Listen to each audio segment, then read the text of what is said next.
Dieppe, France, August 19th, 1942. Oberst Konrad Haase watched through his binoculars from the cliff-top fortifications as the first wave of Allied landing craft approached the beach below. The commander of the 302nd Infantry Division had been expecting this attack for weeks. German intelligence had intercepted enough radio traffic to know the British were planning something ambitious along the French coast. What Haase did not expect was what he saw emerging from the landing craft as they reached the shingle beach. Tanks. The British were bringing tanks ashore in a frontal assault against prepared defences. He almost laughed. Tanks on a pebble beach, facing a seawall with steep cliffs beyond. It was suicide. The machines looked ungainly and slow, with track systems that seemed absurdly long, and hull designs that appeared antiquated even by early war standards. They were Churchill tanks, and to German eyes accustomed to the sleek lines of panzers, they looked like relics from the previous war. Haase's confidence was not misplaced. The Dieppe raid would be a catastrophic failure for the Allies, with over 3,000 casualties and most of the tanks lost on the beach, unable to overcome the seawall or destroyed by German anti-tank guns. The Churchill tanks that did manage to get off the beach found themselves trapped in the town's narrow streets, easy prey for concealed German defenders. By the time the evacuation order came, 28 of the 29 Churchill tanks committed to the operation had been destroyed or abandoned. German propaganda would trumpet this victory and mock the British tanks that had failed so spectacularly. But Oberst Haase could not have known that day that he was witnessing the combat debut of a tank that would evolve into one of the most capable and feared armoured vehicles of the entire war. The Churchill that struggled on Dieppe's beaches in 1942 would, by 1944, be climbing cliffs the Germans had declared impassable, breaking through fortifications thought impregnable, and serving in more specialised variants than any other Allied tank. The transformation from object of ridicule to instrument of breakthrough would be one of the most remarkable stories of armoured warfare in World War II. The Churchill tank had been born from desperation and flawed assumptions. In June 1940, with France falling and the British Expeditionary Force evacuating from Dunkirk, Britain faced the prospect of German invasion with virtually no armour. Nearly all British tanks had been lost in France. The War Office, panicked and expecting to fight a defensive war on British soil, issued a specification for a new infantry tank that prioritised armour protection and trench crossing ability over speed and firepower. They were still thinking in terms of World War I, imagining static warfare where tanks would support infantry attacks across cratered landscapes filled with trenches and fortifications. The specification that went to Vauxhall, Motors in July 1940 called for a tank with extremely heavy armour, the ability to cross wide trenches, the capability to climb steep obstacles, and a top speed of only 8 miles per hour. Speed was deliberately sacrificed for protection and obstacle crossing ability. The reasoning was that if Britain was invaded, tanks would need to counterattack German positions in British terrain, moving slowly but inexorably through villages and over obstacles, while shrugging off German anti-tank fire. The design that emerged was unlike anything else in any army. The Churchill was enormous by the standards of 1940. It measured 24 feet long and weighed nearly 40 tons in its early variants, making it one of the heaviest tanks in the world at that time. But what made it truly distinctive was its track system. The tracks ran nearly the entire length of the hull, supported by 11 small road wheels on each side. This gave the tank an extraordinarily long ground contact length, distributing its weight over a large area and providing exceptional grip. The hull was a rectangular box with heavy armour sloped at various angles. The turret sat high on the hull, giving excellent visibility but also making the tank quite tall at over 8 feet to the top of the turret. The prototype ran in December 1940, barely 5 months after the specification was issued. This was remarkably fast for tank development, but it came at a cost. The Churchill was rushed into production before many of its mechanical problems had been solved. Early production models suffered from engine failures, transmission problems, weak track links, and a host of other issues. The tank that entered service with British Army units in 1941 was, in the words of one tank commander, more dangerous to its own crew than to the enemy.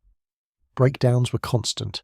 Engines overheated, transmissions seized, tracks broke. The armament situation was equally problematic. The first production Churchill Mark I mounted a 2-pounder gun in the turret, adequate for 1940 but already obsolescent by 1941. Even more peculiar, it had a 3-inch howitzer in the hull front fired by the bow gunner. This arrangement was inspired by French tank design and proved completely impractical in combat. The howitzer had limited traverse and required the entire tank to be aimed at the target. Subsequent marks replaced the hull howitzer with a machine gun, but the weak main armament remained a critical deficiency. A 2-pounder could not penetrate the armour of German medium tanks beyond point-blank range, and it fired only solid shot with no high explosive capability against infantry or fortifications. When Dieppe came in August 1942, the Churchills committed were mostly Mark Is and Mark IIs, tanks that were mechanically unreliable and undergunned. The failure at Dieppe seemed to confirm that the entire Churchill programme had been a costly mistake. The tank had been designed for a war that was not being fought. Britain was not. Facing invasion and fighting a defensive war on home soil, Britain was on the offensive, planning invasions of North Africa and eventually Europe. For that kind of warfare, speed and firepower mattered more than the ability to climb steep slopes and cross wide trenches. There were serious proposals to cancel Churchill production entirely and focus resources on other designs. But the Churchill had one advocate who refused to give up on it. Winston Churchill himself, for whom the tank had been named, believed that the basic design had merit despite its problems. More importantly, the tank's designer at Vauxhall, a brilliant engineer named Dr. H. E. Merritt, knew that the mechanical issues could be fixed and the firepower upgraded. Through late 1942 and early 1943, intensive development work addressed the Churchill's weaknesses. Engine cooling was improved, the transmission was redesigned, track links were strengthened, and most critically, a new turret was designed to mount the 6-pounder gun, a weapon with real anti-tank capability. The Churchill Mark III, mounting the 6-pounder gun, began reaching units in early 1943. This was the variant that would begin to demonstrate what the Churchill could really do. The 6-pounder could engage German tanks at reasonable ranges, and the tank's legendary armour protection meant it could survive hits that would destroy other tanks. But it was in a completely unexpected role that the Churchill would first prove its worth, not in tank versus tank combat, but in the mountains of Tunisia. The Tunisian campaign of 1942-1943 saw German and Italian forces cornered in the northeastern corner of Tunisia, defending a shrinking perimeter against converging British, American, and French forces. The terrain was mountainous and difficult, with steep ridges, narrow valleys, and few roads. Conventional wisdom said that tanks were useless in such terrain. Tanks belonged on flat, open ground where they could manoeuvre and use their speed. Mountains were infantry country. The Churchill proved conventional wisdom wrong. In March 1943, during the Battle for the Tebaga Gap, Churchill tanks of the 51st Royal Tank Regiment climbed slopes that German defenders had not bothered to fortify, because they thought them impassable to armour. The long track system and the powerful engine, the same features that made the Churchill slow on flat ground, gave it extraordinary climbing ability on steep slopes. The tank could maintain traction where other tanks would slip and bog down. It could climb gradients approaching 40 degrees, far steeper than any other tank in service. German troops watching Churchill's climbing slopes they had thought tank-proof were shocked. One German after-action report from Tunisia noted with alarm that British infantry tanks had appeared on terrain where armour should not have been possible. The report requested better anti-tank defences on hilltops and ridges that had previously been considered safe from tank attack. This was the first indication that the Churchill was not the failure everyone had assumed after Dieppe. But Tunisia also revealed the Churchill's continuing weaknesses. The 6-pounder gun, while adequate, was still inferior to the long 75mm guns on late-model German Panzer IVs and far inferior to the 88mm guns on Tigers. In several engagements, Churchills knocked out German tanks through superior positioning and their ability to take punishment, but they were clearly outgunned. What saved Churchill crews in these encounters was the tank's armour. Early Churchills had up to 102mm of armour on the turret front, exceptional protection for 1943. German 50mm anti-tank guns could not penetrate this armour at combat ranges. Even the excellent 75mm guns on Panzer IVs struggled to penetrate frontal armour. The crew experience inside a Churchill was unique compared to other tanks. The interior was relatively spacious by tank standards, with the turret offering good working room for the 3-man turret crew. The driver sat in the front hull with excellent visibility, through a well-designed periscope arrangement. The Hull machine gunner sat beside him in early marks, replaced by ammunition storage in later variants. The commander had a rotating cupola with excellent all-around vision.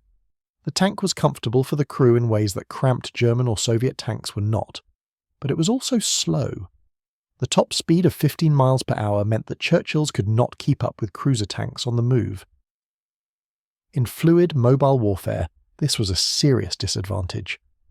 The Churchill was not a tank for pursuit or exploitation. It was a tank for deliberate attacks on prepared positions. This doctrinal limitation meant that Churchills were typically used in infantry tank brigades supporting infantry divisions, while faster cruiser tanks equipped armoured divisions. The Churchill would never be a cavalry tank. It was a siege engine. Italy in 1943 and 1944 proved to be perfect Churchill country. The Italian peninsula is mountainous along its entire length, with narrow coastal plains separated by steep ridges and river valleys. The Germans, masters of defensive warfare, had fortified every ridge and turned every river into a tank obstacle. They assumed that the terrain would channel Allied attacks into predictable killing zones where German anti-tank guns could engage Allied armour at advantageous ranges. The Churchill once again climbed terrain the Germans had not fortified. At Monte Cassino in November 1943, Churchill tanks climbed mule tracks to reach German positions on ridgetops, supporting infantry attacks that would otherwise have faced murderous fire from above. At Anzio in January 1944, Churchills operated in terrain that was partially flooded and crossed by drainage ditches, conditions that bogged down other tanks but which the Churchill's long tracks allowed it to cross. The tank's reputation began to change from failure to specialist assault tank. It still was not going to win tank battles against Panthers and Tigers on open ground, but for supporting infantry attacks in difficult terrain, nothing was better. The real transformation began in preparation for D-Day. British engineers, looking at the challenges of landing on defended beaches and breaking through German coastal fortifications, realised that specialised armoured vehicles would be needed.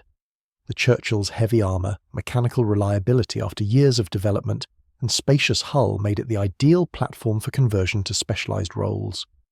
What emerged was an entire family of vehicles collectively known as Hobart's Funnies, named after Major General Percy Hobart, the brilliant and eccentric engineer who oversaw their development.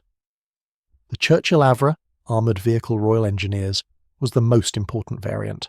It mounted a 290mm spigot mortar called the Petard that fired a 40-pound bomb called the Flying Dustbin. This weapon could destroy concrete fortifications with a single hit.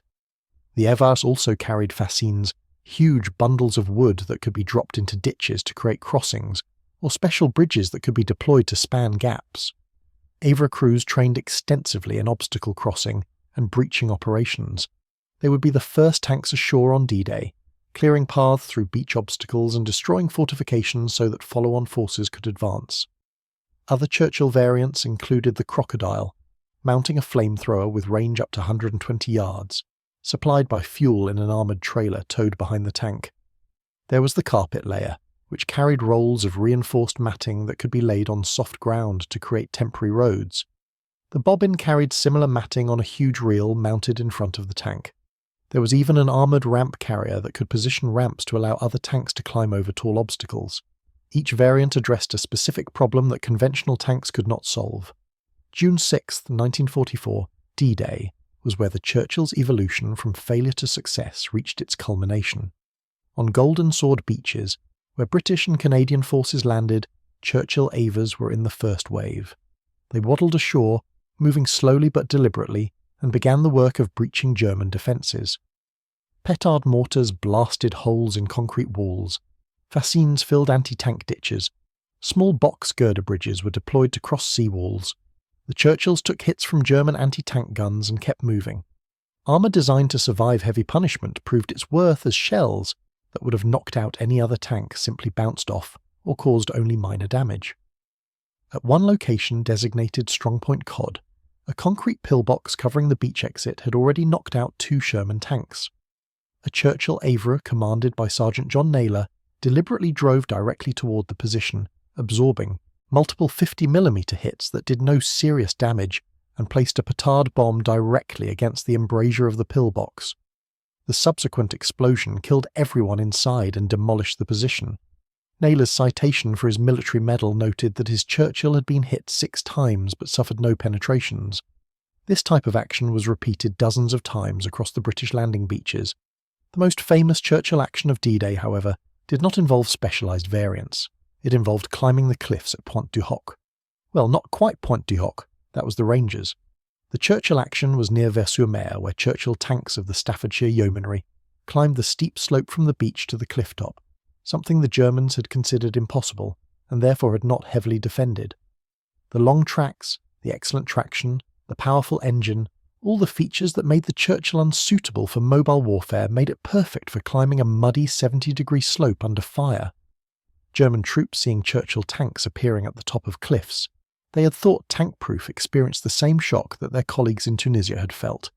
Suddenly, positions they had considered secure were under attack from British armour. The psychological impact was profound. If the British could get tanks up cliffs, nowhere was safe. Defensive plans that relied on terrain to channel Allied attacks into killing zones had to be completely revised. The Churchill's ability to go where no other tank could go had transformed it from a liability into a war-winning asset. In the weeks following D-Day, as Allied forces fought through the bocage of Normandy, the Churchill's role expanded. The hedgerow country of Normandy was terrible tank country. The hedgerows, ancient earthen banks topped with thick vegetation, created natural fortifications that channeled movement and provided perfect positions for German anti-tank guns. American tankers in Shermans were being slaughtered trying to break through hedgerows. The Churchill, with its heavy armour and ability to climb steep obstacles, proved capable of climbing right over hedgerows rather than trying to break through them. Churchill Avras would approach a hedgerow, deploy a fasciné or small bridge, and simply drive over the top. Or they would use their petard mortars to blast gaps. The ability to reduce obstacles that stymied other tanks made Churchills invaluable in bocage fighting. Yes, they were slow. Yes, they were undergunned compared to Panthers and Tigers. But they could go where other tanks could not go and survive hits that would kill other tanks. For infantry commanders tasked with taking fortified villages and breaking through prepared defences, Churchills were worth their weight in gold. The German perspective on the Churchill evolved dramatically between 1942 and 1944. After Dieppe, German intelligence assessments described the Churchill as a poorly designed tank with a weak armament, mechanical unreliability, and limited tactical mobility. By mid-1944, German tactical reports were warning troops that the Churchill was an extremely dangerous opponent when used in its proper role. Its armour was proof against most German anti-tank weapons except at very close range or from the flanks and rear. Its ability to traverse difficult terrain meant it could appear in unexpected locations, and the specialised variants, particularly the Avery and Crocodile, were described as priority targets that should be engaged immediately if possible. German tank crews who fought Churchills generally reported that the British tank was not a major threat in tank versus tank combat. A well-positioned Panther or Tiger could destroy a Churchill before the Churchill's gun could seriously damage the German tank. But German tankers also reported that destroying a Churchill required multiple hits, and that wounded Churchills often continued fighting. The armour was phenomenally resistant to damage. One German Panzer IV commander reported hitting a Churchill 7 times with his 75mm gun before the British tank finally stopped, and even then the crew escaped because the tank had not actually been penetrated, merely immobilised by track damage. The Churchill Mark VII, which began appearing in late 1944, addressed many of the earlier Mark's deficiencies.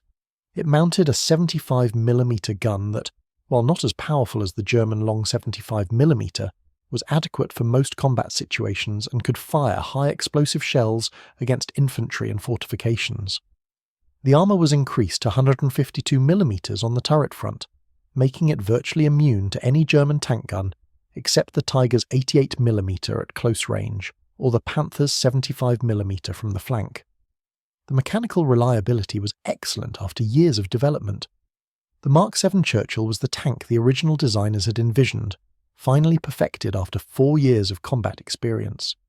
But perhaps the ultimate expression of what the Churchill could do came in the crossing of the Rhine in March 1942 and the subsequent fighting in Germany. The Rhine represented the last major obstacle before Allied forces could advance into the heart of Germany. The river was wide, fast-flowing and heavily defended. German forces had destroyed all the bridges and fortified the east bank with extensive field fortifications. Getting across and breaking out from the bridgehead would require every specialised vehicle the British could field. Churchill Averies were critical to the Rhine crossing. They carried fascines and bridges forward under intense fire, creating paths for follow-on forces. They used their petard mortars to demolish German fortifications. Churchill Crocodiles burned out German positions that could not be reduced by conventional weapons. The specialised Churchills suffered casualties, some destroyed by German anti-tank guns, but they accomplished their mission. The bridgehead was secured and expanded, and Allied forces poured across the Rhine. In the fighting across Germany in April 1945, Churchills operated in urban terrain, forests and hills, terrain where their unique capabilities continued to prove valuable. At one point, a Churchill squadron climbed a forested hillside thought impassable to armour to attack German positions from an unexpected direction, exactly the type of operation the tank had been conducting since Tunisia 2 years earlier. By this late stage of the war, German resistance was crumbling, but where it remained strong, the Churchill's ability to reduce fortifications and traverse difficult ground remained invaluable. The statistics tell their own story of the Churchill's evolution. Of the approximately 5,600 Churchills built during the war, over 2,000 were specialised variants. This is an extraordinary proportion, reflecting the tank's value in specialised roles rather than as a conventional battle tank. Churchill losses in northwest Europe from D-Day to VE Day totaled 338 tanks, a loss rate lower than for Sherman's or Cromwell's, largely because the heavy armour prevented losses that would have destroyed thinner-skinned tanks. The Churchill's armour saved crews' lives even when it could not save the tank itself. The crew testimony about the Churchill is overwhelmingly positive, particularly from crews who served in the specialised variants. Troopers who might have been critical of the tank's slow speed and weak gun praised its protection and reliability. The tank brought them through situations that would have killed crews in other vehicles. One Avra commander, asked after the war whether he would rather have commanded a Sherman or a Churchill, responded that he would take the Churchill without hesitation. It was slow, he said, but it was safe, and in a vehicle whose job was to drive directly at fortifications under fire, safe mattered more than fast. The comparison with other Allied tanks is instructive. The American Sherman was faster, more reliable mechanically, and easier to maintain, but its armour was inadequate against German anti-tank weapons by 1944. The British Cromwell was fast and reliable, but even more thinly armoured than the Sherman.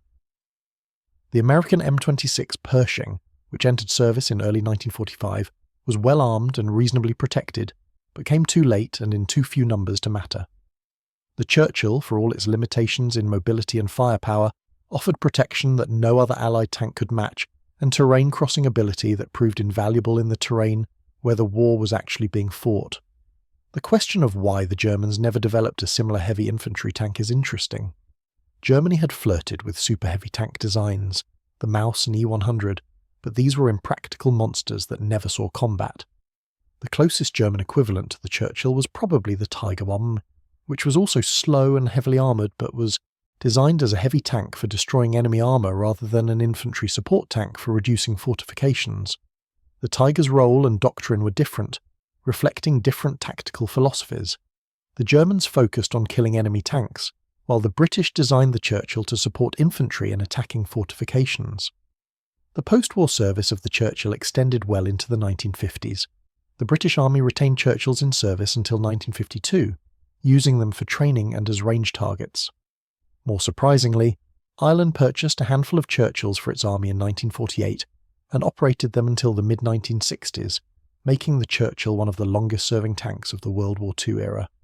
The specialised variants, particularly the Bridgelayer and Avra, influenced post-war combat engineer vehicle development. Modern armoured Bridgelayers and combat engineer vehicles are direct descendants of the Churchill-based vehicles developed for D-Day. The technical details of how the Churchill achieved its extraordinary climbing ability reveal sophisticated engineering hidden behind the tank's ungainly appearance. The track system, with 11 small road wheels per side instead of the more common 5 or 6 large road wheels, distributed ground pressure exceptionally evenly. The tracks themselves were wide, giving excellent grip. The engine, while not particularly powerful by late war standards, delivered its power at low speeds, exactly what was needed for climbing steep grades. The transmission had a crawler gear, essentially a super low first gear, that could pull the tank up slopes that would stall other tanks. The suspension was another hidden strength.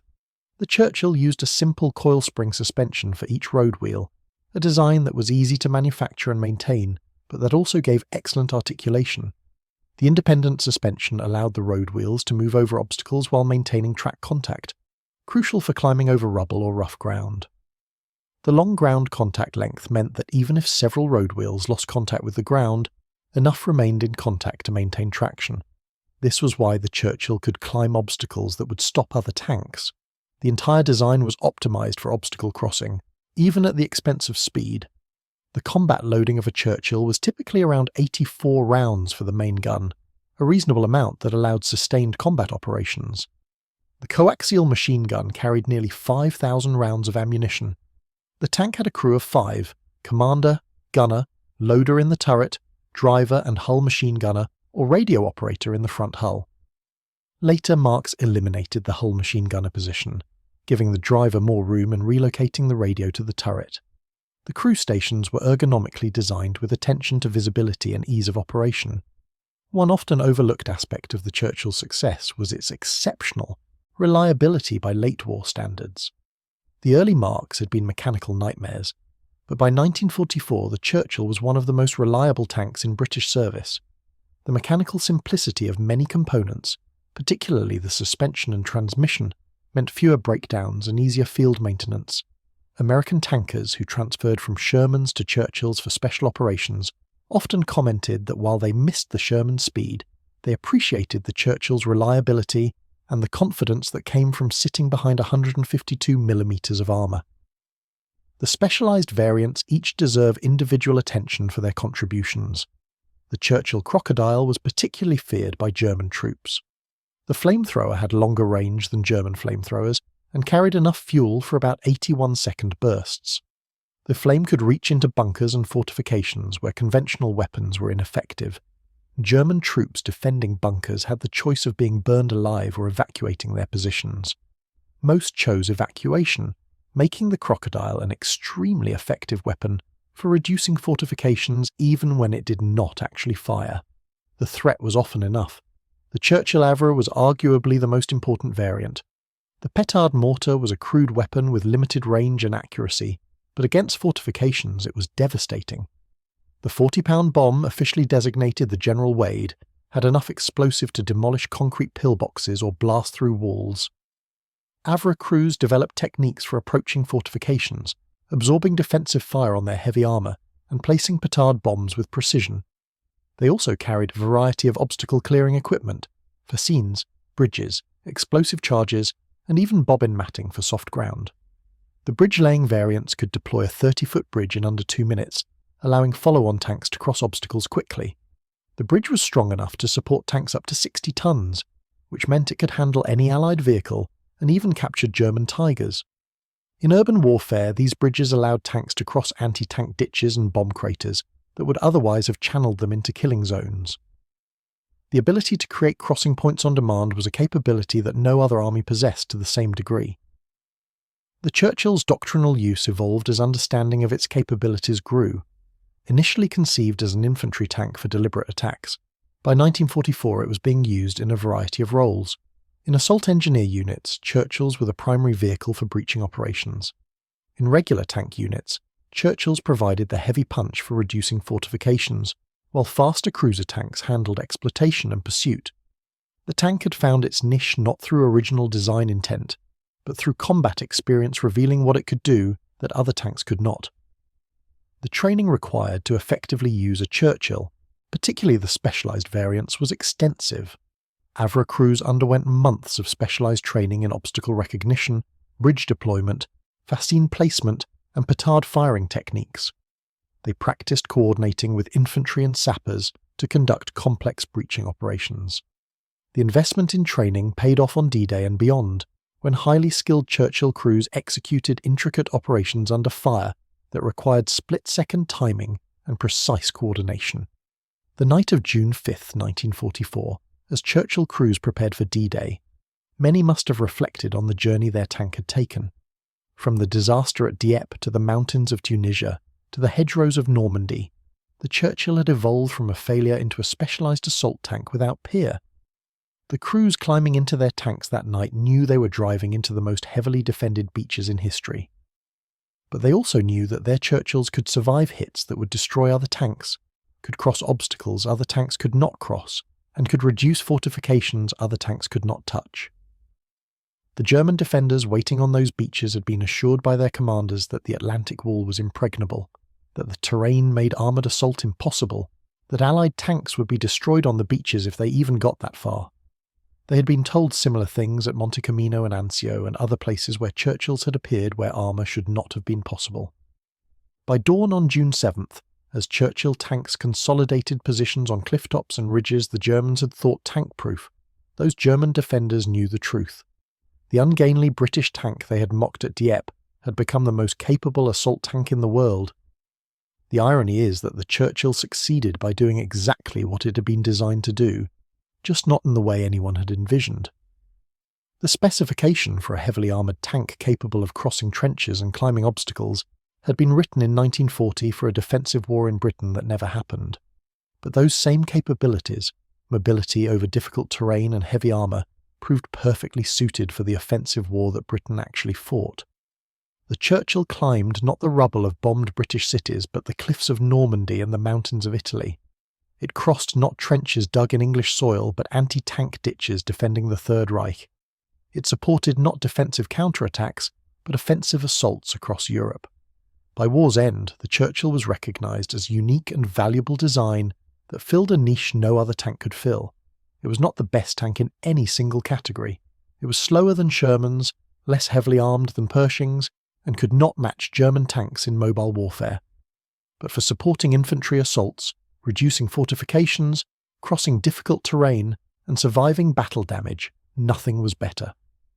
The specialised variants remained in some form in British service for decades, their role as combat engineer vehicles proving too valuable to abandon, even as gun tanks evolved into the modern main battle tank.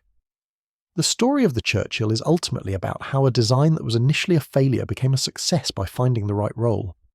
It is about how engineers and commanders adapted to circumstances and developed capabilities that had not been part of the original vision. It is about how crews learned to use their tank's unique strengths while working around its weaknesses.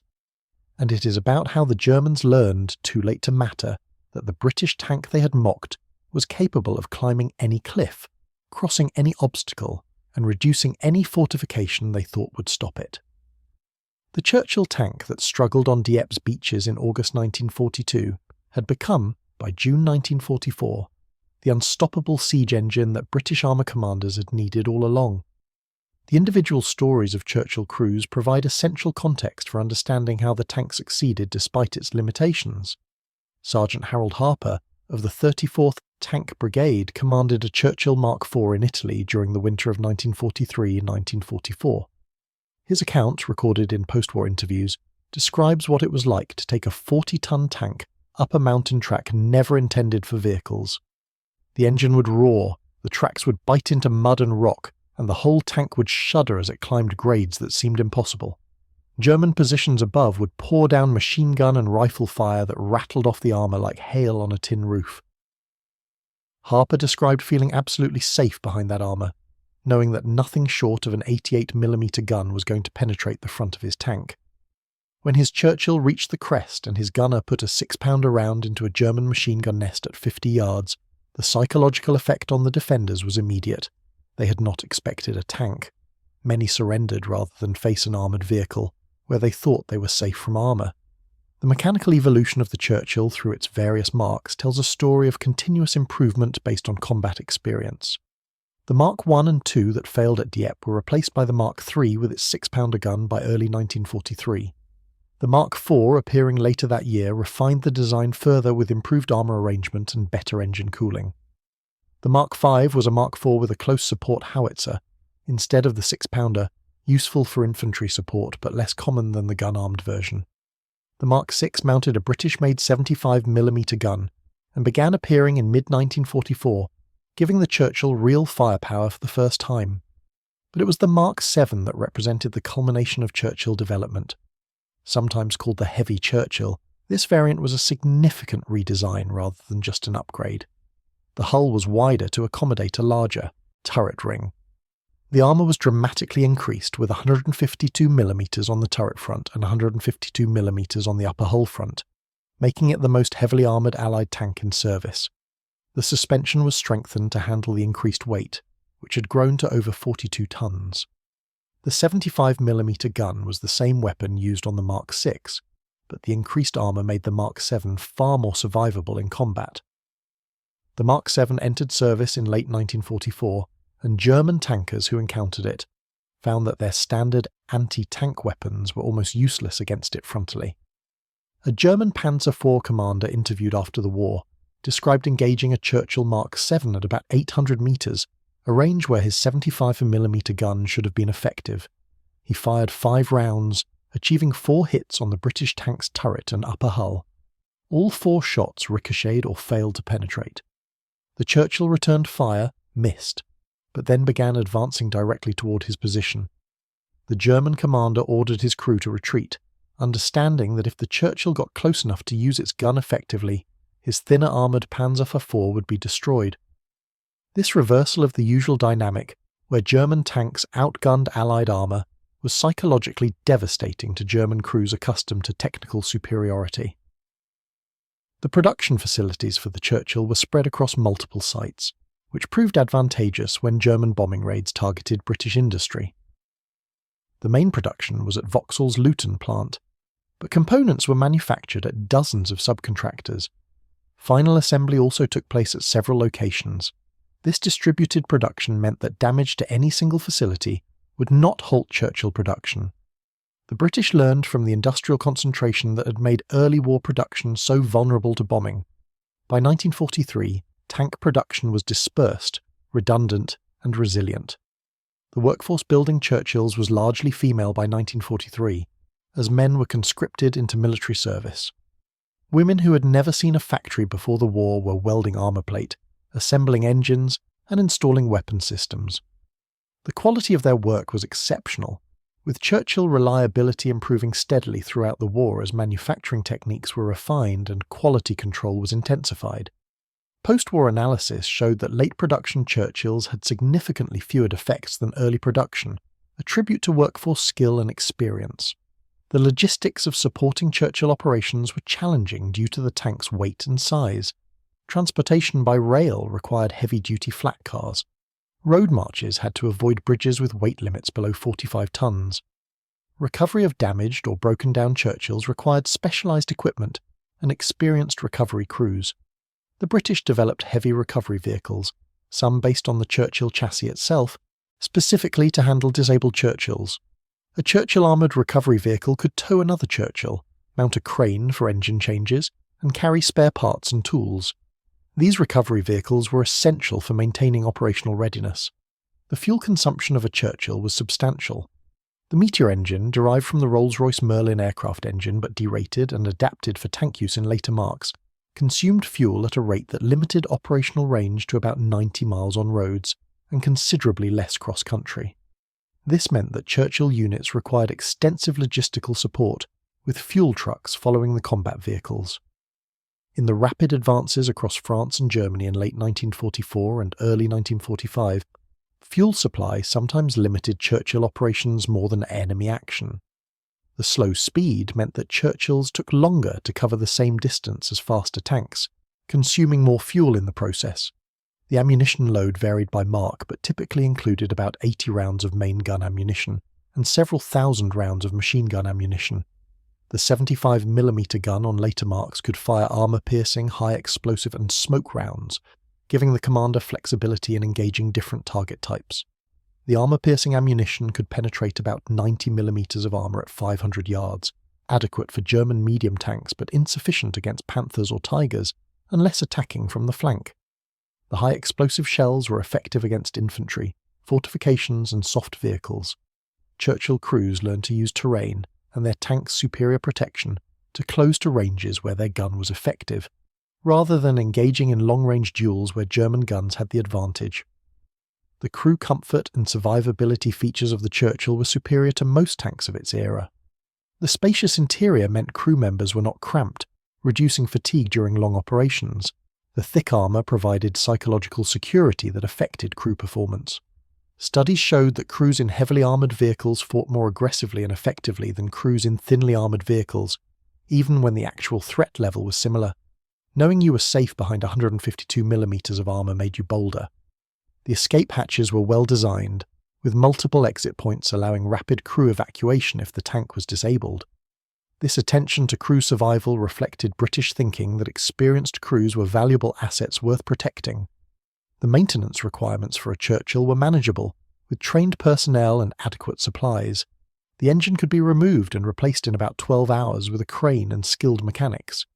Track changes, which had to be performed regularly due to wear, took about 4 hours per side. The road wheels were individually replaceable, meaning that damage to one wheel did not require replacing the entire suspension.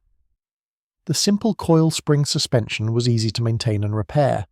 The main gun could be removed from the turret for servicing or replacement, though this was rarely necessary as gun barrels proved very durable. The winter operations in Italy during 1943 and 1944 tested the Churchill under the most difficult conditions imaginable.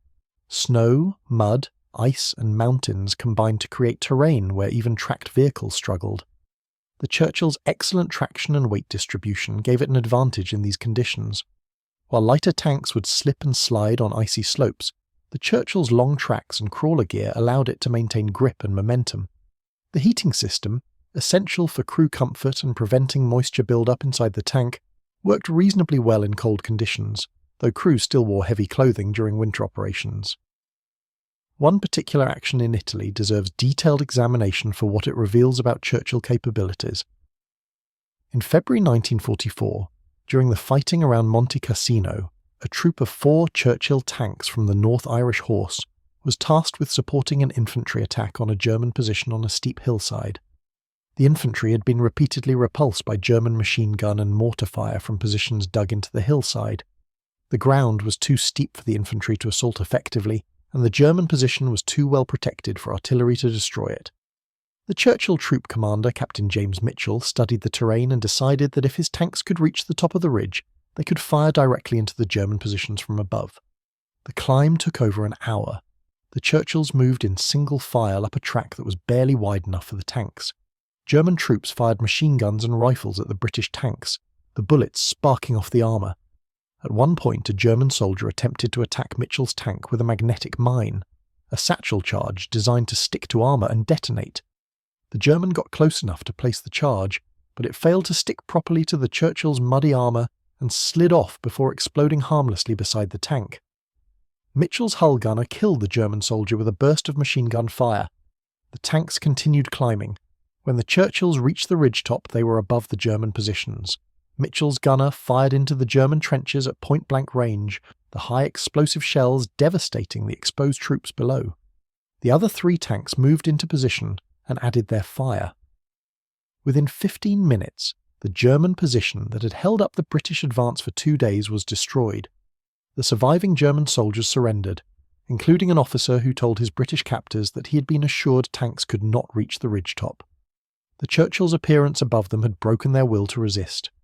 Mitchell's troop descended the far side of the ridge, supporting the infantry advance with gunfire, and by evening the objective was secured. This action was typical of how Churchills were used in Italy, going where no one expected tanks to go and providing firepower that turned the tactical situation. The comparison between British and American use of armoured vehicles in support of infantry reveals different doctrinal approaches that affected tank design. The Americans preferred using Empire or Sherman tanks for almost everything, with specialised variants created for specific roles but the basic gun tank predominating. The British maintained a clearer distinction between infantry tanks like the Churchill, designed for supporting infantry in deliberate attacks on fortified positions, and cruiser tanks like the Cromwell, designed for exploitation and mobile warfare. This doctrinal difference meant that British armoured formations were more complex, with different tank types serving different purposes, but it also meant that each type could be optimised for its specific role. The Churchill's role in urban warfare was significant, though less well documented than its mountain climbing exploits. In towns and cities, the Churchill's heavy armour made it resistant to the close-range anti-tank weapons that made urban fighting so dangerous for tanks. German Panzerfaust and Panzerschreck weapons, which could destroy Shermans and Cromwells with a single hit, struggled to penetrate Churchill armour except at very close range or from favourable angles. Churchill tanks could advance through urban terrain, suppressing German defensive positions with machine gun and main gun fire, while infantry followed behind using the tanks as mobile cover. The Crocodile variant was particularly effective in urban combat, as the flamethrower could clear buildings that would have required extensive infantry assault to capture by conventional means. The psychological warfare value of the Churchill variants should not be underestimated. German troops who had encountered Churchill crocodiles developed an almost pathological fear of them. The sight of a crocodile approaching a position, trailing its armoured fuel trailer, often triggered immediate surrender or retreat. Intelligence reports from interrogated German prisoners repeatedly mentioned the terror of facing flamethrower tanks. One German NCO captured in Normandy stated that his men would fight Sherman tanks and even stand against artillery bombardment. But when word came that crocodiles were approaching, soldiers would abandon their positions rather than face the flame. This terror weapon aspect made the crocodile more effective than its actual battlefield performance might suggest, as positions would be abandoned without the weapon even being fired. The evolution of German anti-tank tactics to counter the Churchill involved focusing on flank and rear attacks where the armour was thinner. German tactical manuals from 1944 instructed anti-tank gunners to avoid frontal engagements, with Churchill tanks, when possible, instead waiting for shots at the side or rear armour. The tracks were identified as a vulnerable point, as disabling a Churchill's track would immobilise it and allow follow-up shots against the thinner side armour. German Panzerfaust teams were instructed to attack from buildings or concealed positions at very close range, where even the heavy frontal armour could be defeated. These tactics reflected German recognition that the Churchill was a formidable opponent that required special measures to destroy. The technical comparison between the Churchill's armour and that of contemporary German tanks shows interesting design philosophies. German heavy tanks like the Tiger II had thicker armour in absolute terms, up to 180mm on the turret front, but this armour was achieved at the cost of enormous weight and mechanical complexity. The Tiger II weighed 69 tons and was notoriously unreliable, with chronic transmission and suspension failures. The Churchill Mark VII, with 152mm of frontal armour, weighed 42 tons and was mechanically reliable. The British achieved adequate protection with less weight through efficient design and acceptance that the tank would be slow. The Germans pursued maximum protection and firepower, creating vehicles that were technically superior but operationally problematic. The post-war assessment of the Churchill by military analysts concluded that it represented a successful specialised design that filled a niche requirement. The US Army, which had observed Churchill operations closely, considered developing a similar heavy infantry tank, but ultimately decided that the M26 Pershing and its successors could fill multiple roles adequately. The British continued developing the Churchill concept, leading to the Conqueror heavy tank of the 1950s, though that vehicle was designed for a different role as a heavy gun tank rather than an infantry support tank. The specialised engineering vehicles based on the Churchill, particularly the bridge layer and Avery, directly influenced post-war combat engineer vehicle development in multiple armies. The cost-effectiveness of the Churchill was favourable compared to other British tanks. The production cost per unit was higher than for a Cromwell cruiser tank, but lower than for the more complex Comet that entered service in late 1944.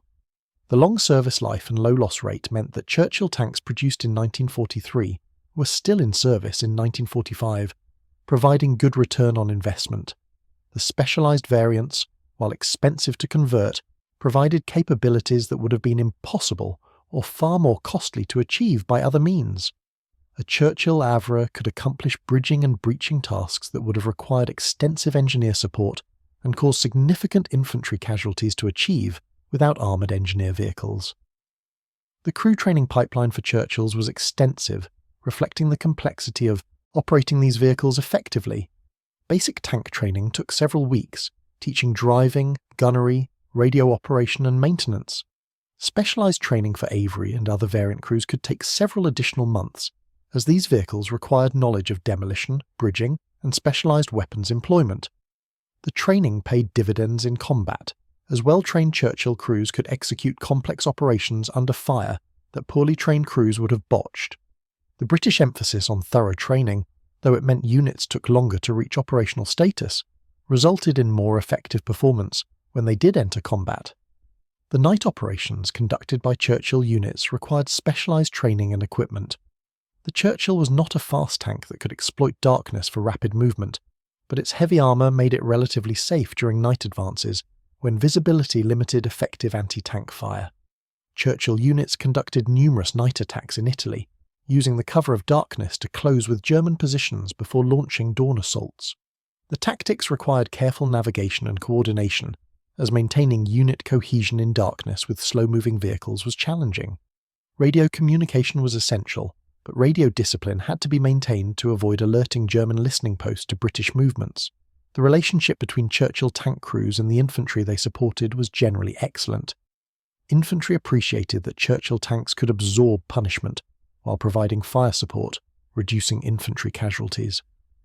The common practice of infantry riding on the back of Churchill tanks, using them as armoured personnel carriers in addition to fire support platforms, showed the confidence infantry had in the tank's protection. German accounts of fighting British combined arms teams in Normandy and Germany consistently note the close cooperation between Churchill tanks and infantry, with each supporting the other effectively. The mechanical ingenuity shown by Churchill crews and maintenance personnel in field conditions kept tanks operational despite damage and wear. Improvised repairs using scavenged parts, local materials, and creative problem-solving kept Churchills running when by-the-book procedures would have classified them as total losses. One famous incident involved a Churchill that threw a track in combat, normally a mission kill requiring recovery to repair. The crew, under fire and unable to wait for recovery, removed road wheels from the trackless side and used them as rollers to limp back to friendly lines on one track, and improvised rollers. The ingenuity and determination of crews made the Churchill more effective than its mechanical specifications alone would suggest. The influence of the Churchill on subsequent British tank design was mixed. The concept of a heavily armoured slow infantry tank was abandoned post-war in favour of universal tanks that combined protection, firepower and mobility in a single design. The Centurion, which entered service just at the war's end, represented this new philosophy and became one of the most successful tank designs of the Cold War era. However, the specialised engineer vehicles pioneered with the Churchill chassis remained in British service, with the concept of armoured engineer vehicles becoming standard in modern armies. The Churchill's greatest legacy may be demonstrating that specialised armoured vehicles for engineering tasks were essential in modern warfare. The emotional attachment that crews developed for their Churchills comes through in post-war memoirs and interviews. Unlike the Sherman, which American crews called a death trap, or even British cruiser tanks which were respected but not loved, the Churchill inspired genuine affection. Crews gave their tanks names, decorated them, and spoke of them as though they were living things. This emotional bond reflected the tank's reliability and the security its armour provided. When a tank keeps you alive through situations that should have killed you, you develop feelings for that machine. The Churchill saved enough crew lives through its armour and mechanical reliability that those who served in them remembered it fondly decades later. The final operations of Churchills in World War II saw them participating in the occupation of Germany and the liberation of concentration camps. Churchill tanks of the 7th Armoured Division were among the first Allied vehicles to enter Bergen-Belsen concentration camp in April 1945, where the crews encountered horrors beyond anything they had experienced in combat. The same tanks that had climbed cliffs and destroyed fortifications now found themselves in the surreal position of occupying a defeated Germany, their guns silent, but their presence a reminder of the military force that had brought Nazi Germany to its knees. The total production of 5,140 Churchill tanks across all variants represented a significant investment of British industrial capacity. The production peak came in 1943 when over 2,000 were manufactured. By 1944, production had slowed as the emphasis shifted to other tank types and to specialised variants. The decision to continue Churchill production throughout the war, despite its limitations in mobile warfare, reflected British recognition that the tank's specialised capabilities were valuable enough to justify its continued manufacture. No other tank could do what the Churchill did, and that uniqueness gave it value beyond what performance specifications alone suggested. The German failure to develop an effective counter to the Churchill's specialised capabilities was partly due to their different tactical doctrine and partly due to resource constraints. Germany focused on developing tanks that could win tank versus tank battles, leading to the Panther and Tiger. The concept of specialised armoured engineer vehicles was less developed in German doctrine, though they did create some specialised vehicles late in the war. The Germans relied more on combat engineers with portable equipment, rather than purpose-built armoured engineering vehicles. This doctrinal difference meant that German forces often struggled with obstacles that Churchill-equipped British units could overcome quickly.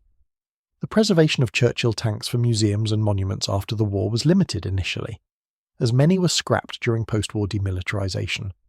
Only about 20 complete Churchills survive today in museums worldwide, a small fraction of the thousands produced.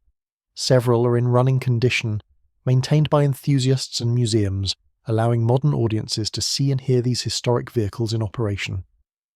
The sound of a Churchill's engine and the sight of it climbing an obstacle remain impressive even 8 decades after its design, a testament to the engineering that made it unique. The Churchill story is ultimately about adaptation and evolution. A design that seemed to be a failure in 1942 became a specialised success by 1944 through continuous improvement, doctrinal innovation, and the development of variants that exploited its unique characteristics. The tank that German commanders mocked after Dieppe became the tank that climbed cliffs those same Germans had declared impassable at Normandy. It stands as proof that initial failure is not final, that designs can find unexpected applications, and that sometimes the tank that seems least suited for modern warfare turns out to be exactly what modern warfare requires. The Churchill tank, slow and ungainly, became the most capable assault tank of World War II by being exactly what it was designed to be, just not in the way anyone had originally envisioned.